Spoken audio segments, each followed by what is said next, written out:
रिश्ते चाहे सगे हों या सौतेले, अगर निभाने की चाहत हो तो इंसान खुशी खुशी हर रिश्ता निभा सकता है।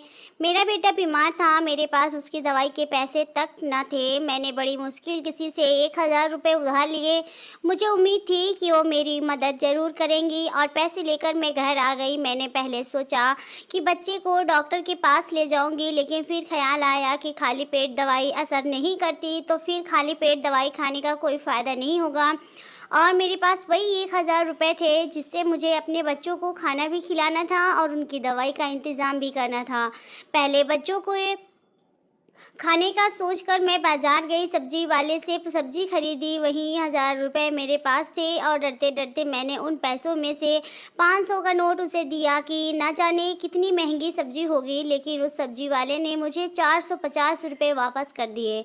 जब घर आकर मैंने पैसे गिने तो मुझे लगा कि उससे गलती हो गई है, क्योंकि उसके पास बहुत भीड़ थी। मेरे दिल ने कहा कि वह बहुत गरीब आदमी है, वापस जाकर उसे पैसे दे दूं, लेकिन दिमाग ने कहा शायद ये भगवान की तरफ से मदद है।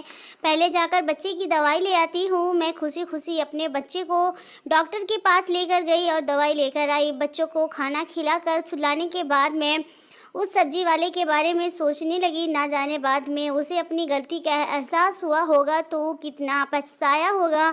मेरे पास कुछ पैसे बच गए थे। मैंने दिल में सोच लिया कि सुबह सवेरे ही जाकर उसे बाकी पैसे दे दूंगी और अगर कम पड़े तो उसे बता दूंगी कि मैं बाद में तुम्हें दे सकती हूँ। यकीनन वो मान जाएगा। लेकिन मुझे क्या मालूम था कि उस सब्जी वाले की गलती नहीं थी, बल्कि शायद मेरी गलती थी। मेरा रिश्ता एक गरीब घर से था। मेरे पापा शराबी थे और मेरी माँ लोगों के घरों में काम करती थी। मेरे पापा मेरी बड़ी बहन को जुए में हार गए थे, जिससे हम दोनों बहनें एक दूसरे से जुदा हो गई।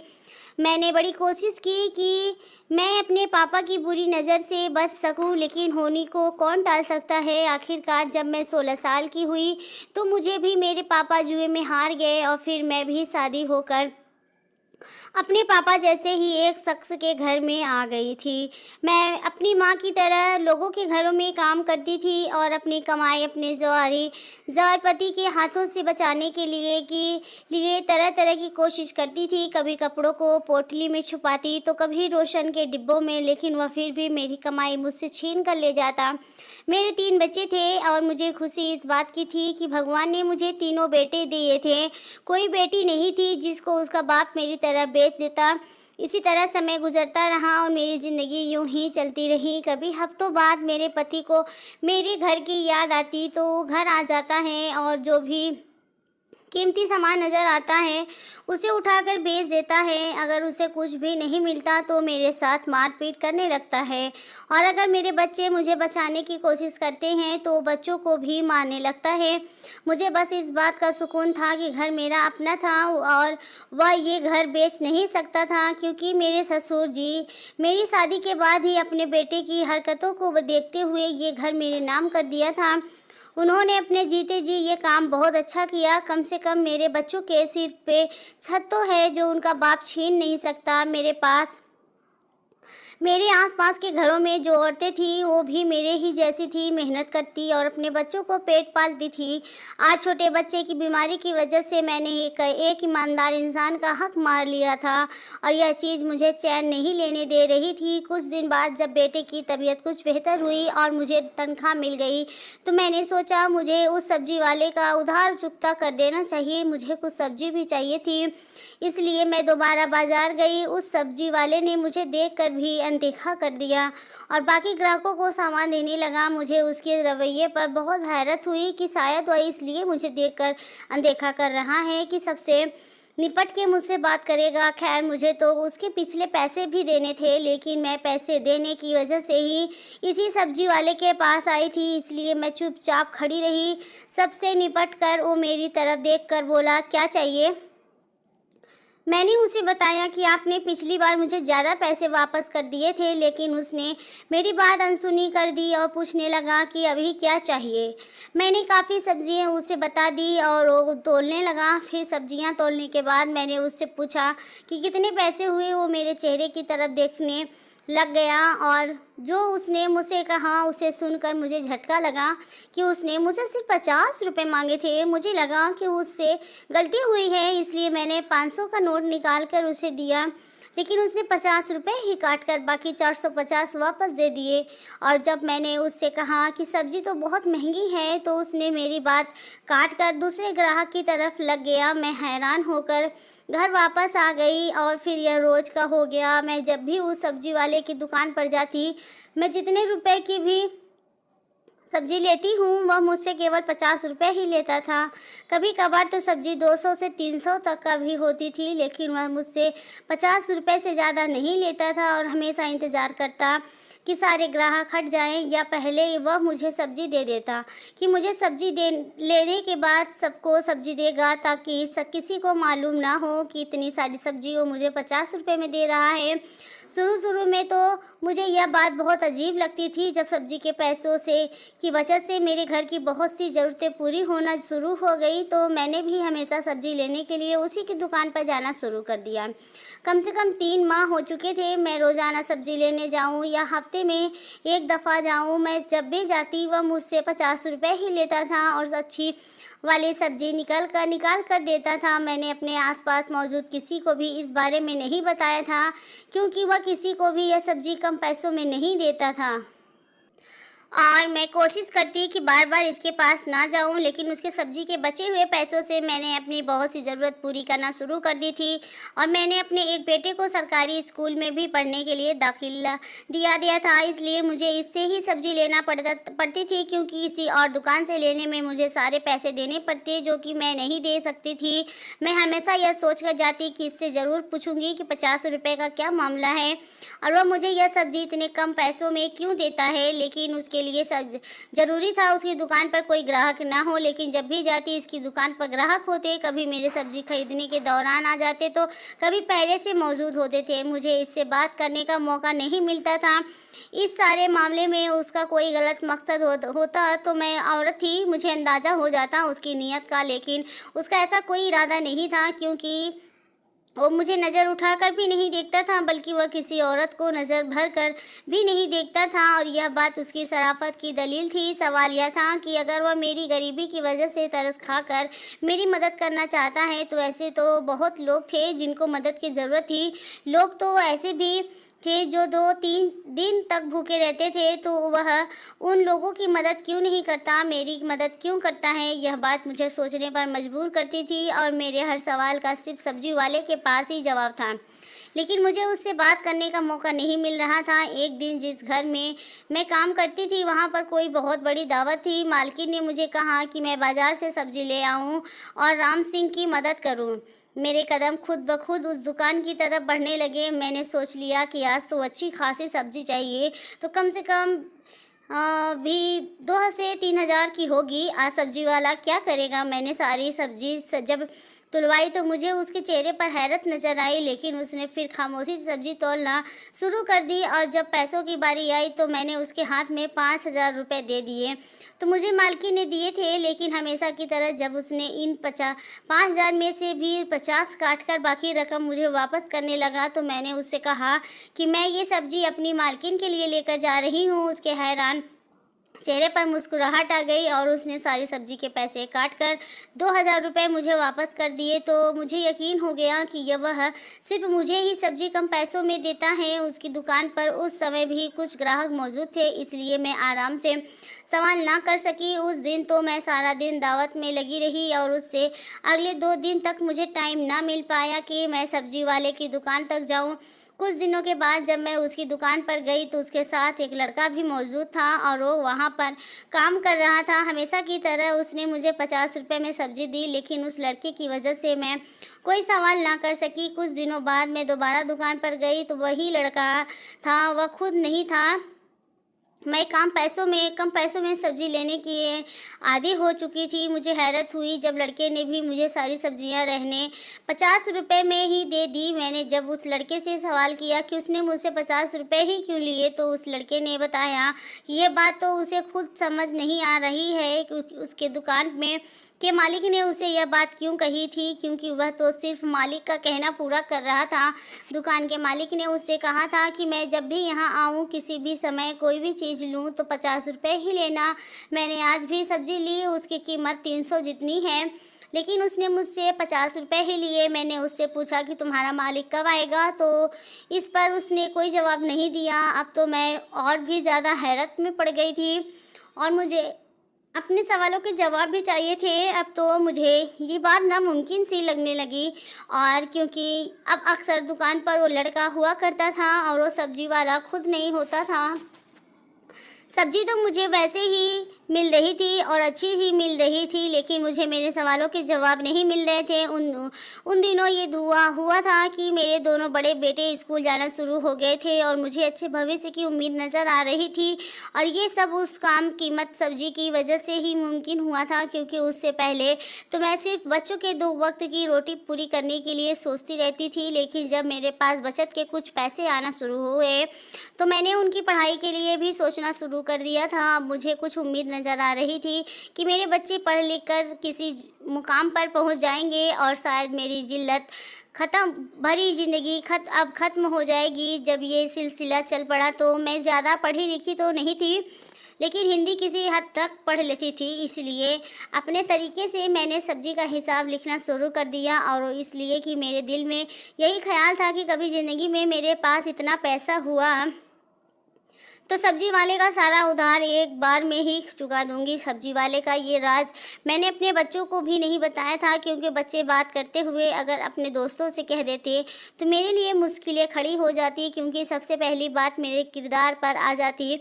और से मैं गरीब ज़रूर थी, लेकिन किरदार नहीं थी। लेकिन ये बात तो कोई ना समझता और सब मुझसे सवाल करने लगते कि वो इतने कम पैसे में तुम्हें सब्जी क्यों देता था। इस सब मामले को लगभग 7-8 महीने हो चुके थे और कभी तक मैं उस बंदे से सवाल नहीं कर सकी थी, और आखिरकार एक दिन मुझे मौका मिल ही गया।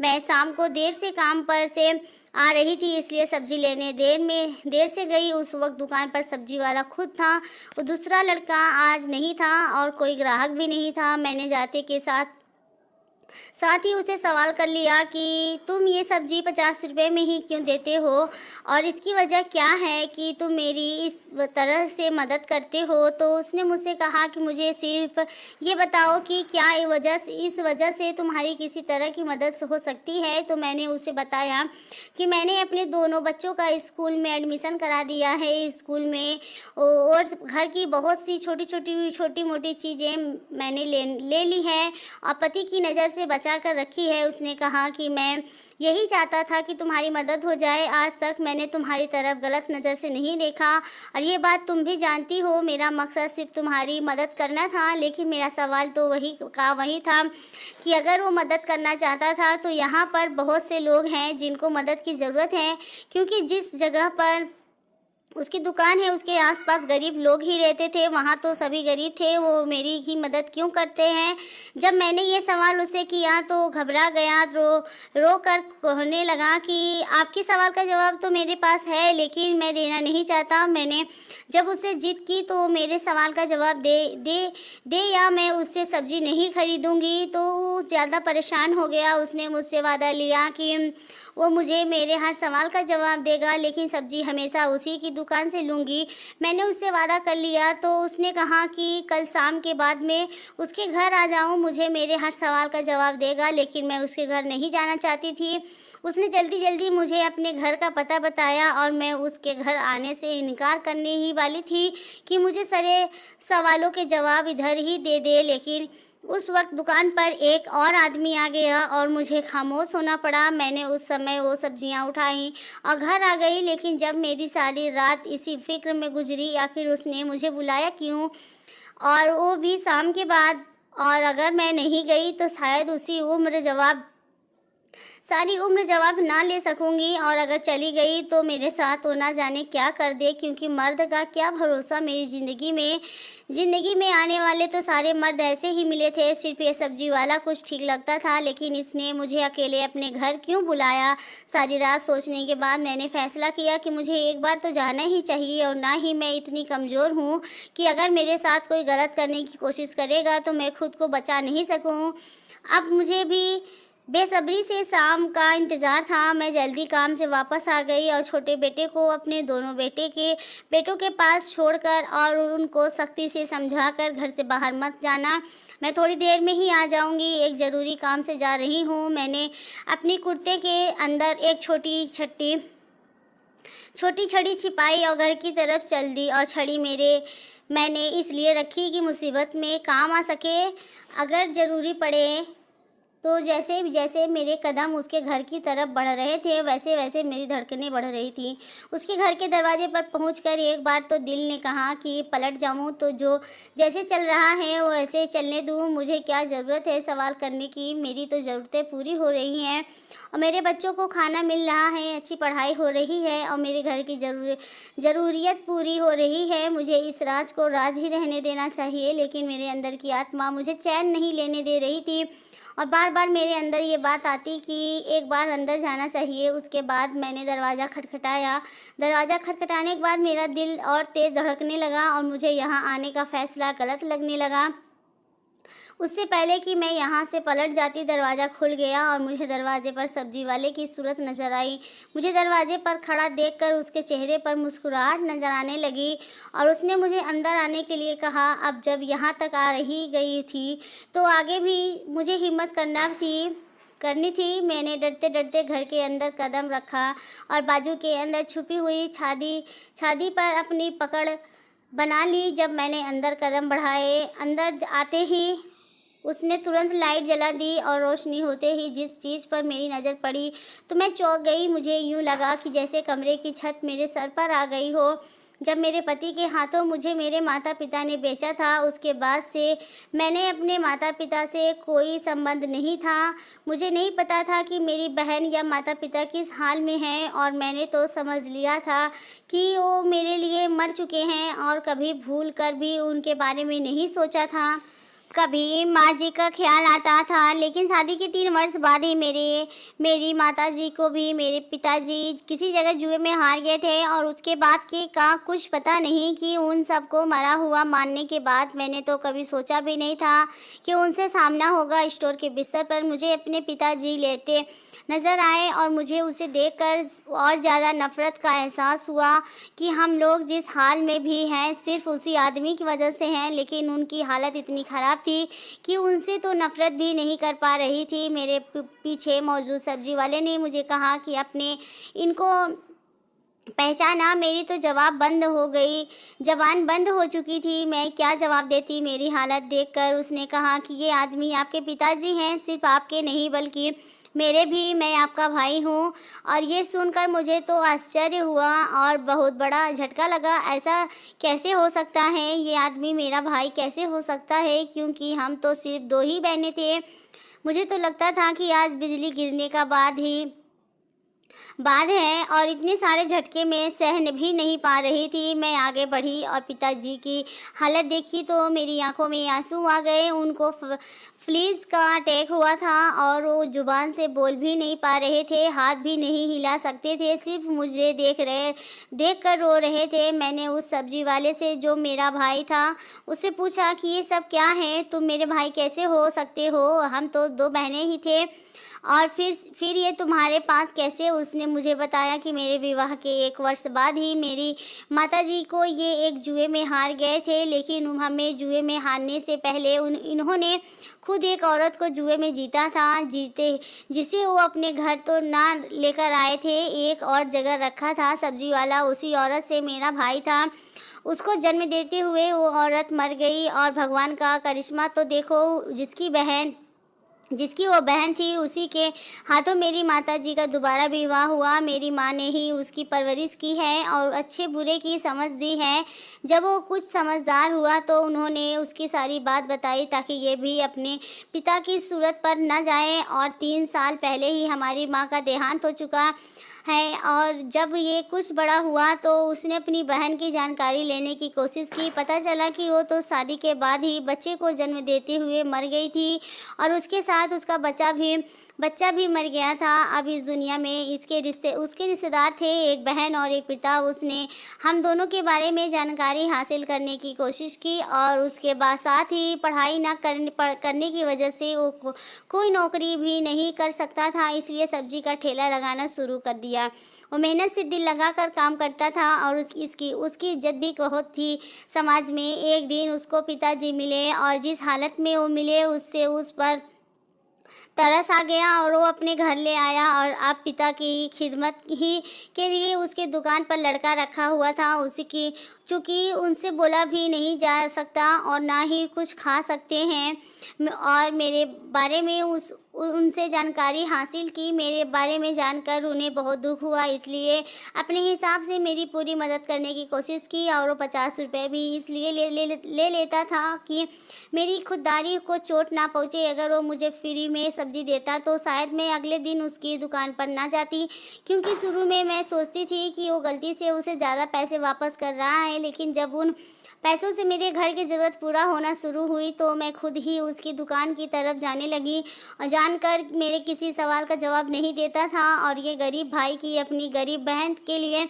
मदद की कोशिश थी। ये सब सुनकर मेरी आंखों से आंसू छलक पड़े और मैंने भगवान का धन्यवाद अदा किया कि भगवान ने मुझे अगर पति और पिता की सूरत में अच्छे इंसान नहीं दिए तो भाई की सूरत में अच्छा इंसान दे दिया। और दिल ही दिल में सोच रही थी कि मैं अपने तीनों बेटों को सही रास्ते पे चलाऊंगी, पढ़ाई के साथ साथ उनकी परवरिश भी अच्छी करूंगी। इससे पहले मैंने उनकी परवरिश पर ज़्यादा ध्यान नहीं दिया था और उसके बाद साथ ही मैंने खुले दिल से अपने पिता को माफ़ कर दिया, क्योंकि उसने जी हमारे साथ किया था उसकी सज़ा ज़िंदगी ने उसको मिल चुकी थी और नर्क में भगवान उसे हिसाब कर लेगा। अपनी माँ की तरफ से आदमी का माफ़ी दिया और अपने भाई से वादा किया कि आपके साथ रहूँगी, पिता का ध्यान रखूँगी। के बारे में मेरे भाई ने बताया कि उसकी बड़ी मुश्किल से कुछ लोगों के जरिए उसके शराब छुड़ाने के विभाग में एडमिट कर दिया गया है। अच्छे इंसान सूरत में आपके सामने आएंगे तो मुझे लफ्ज़ में नहीं मिल रहा था जिनके जरिए मैं भाई का धन्यवाद अदा कर सकूं। मेरे भाई का बेटा भी नहीं था, लेकिन सिर्फ माँ का परवरिश हक अदा करने के लिए अपनी तरफ से मेरी पूरी मदद करने की कोशिश कर रहा था। सच कहते जब परवरिश का असर बहुत होता है, उसकी रगों में खून तो मेरे पिता का था, लेकिन परवरिश मेरी माँ ने की थी जो कि खून का भारी पड़ रहा था। आपको हमारी कहानी पसंद आई होगी तो हमारे वीडियो को लाइक करें और चैनल पर नए हैं तो चैनल को सब्सक्राइब करें और नोटिफिकेशन को ज़रूर दबाएं ताकि अगली अपडेट सबसे पहले आपको मिले। धन्यवाद।